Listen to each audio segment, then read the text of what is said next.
Have you ever noticed that every single day, the sea moves in a mysterious way, almost as if it's alive? The tides rise and fall without fail. But what causes it? Is it magic? Or is there a scientific explanation? Today, we're going to uncover the reason behind this phenomenon that affects beaches all over the world, from the Caribbean to the coast of Australia. Welcome to Parvis Magna, where curiosity and discovery meet. If you've ever wondered what causes the tides, or if you love uncovering natural mysteries, this video is for you. So subscribe, and hit the bell icon so you never miss out on more fascinating curiosities. Stick around and let's explore this fascinating phenomenon together.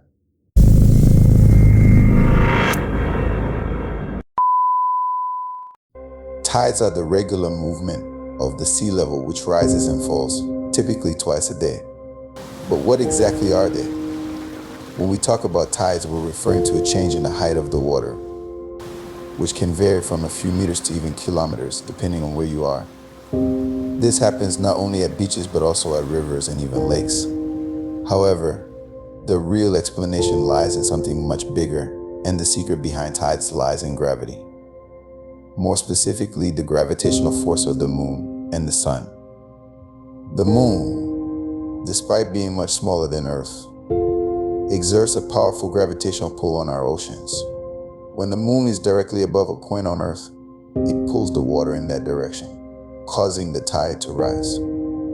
This is what's known as high tide. At the same time, on the opposite side of Earth, the same effect occurs, but due to centrifugal force, another high tide is formed.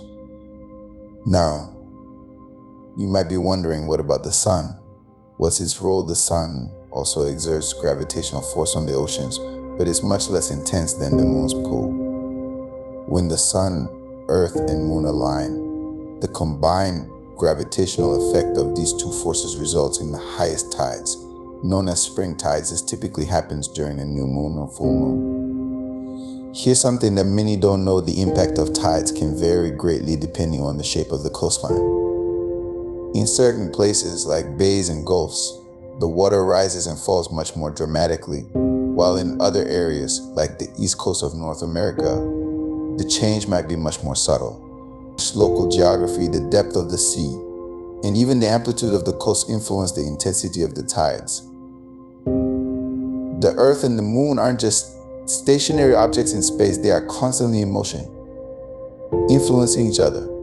The Earth spins on its axis while the moon orbits around it. This continuous movement creates the regular cycle of tides. Earth completes a full rotation every 24 hours, and the moon orbits Earth once every 28 days. This is why we experience two high tides and two low tides each day on average. While gravity is the main cause of tides, other factors can influence their height. Storms, strong winds, and even climate changes can affect the tides. In some parts of the world, like Japan for example, tides can be extremely intense, especially during storms or typhoons.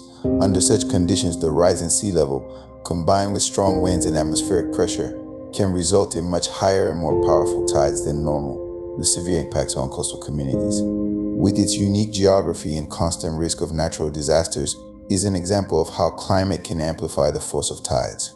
On the other hand, in places like the Caribbean, tides tend to be calmer and more regular.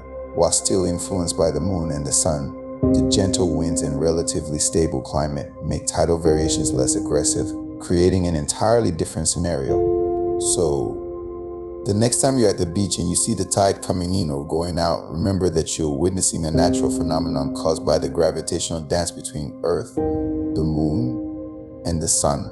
A true marvel of physics happening every day, all around the world. So now, if you enjoyed uncovering this mystery with us, don't forget to subscribe, and hit the bell icon so you never miss out on more fascinating curiosities.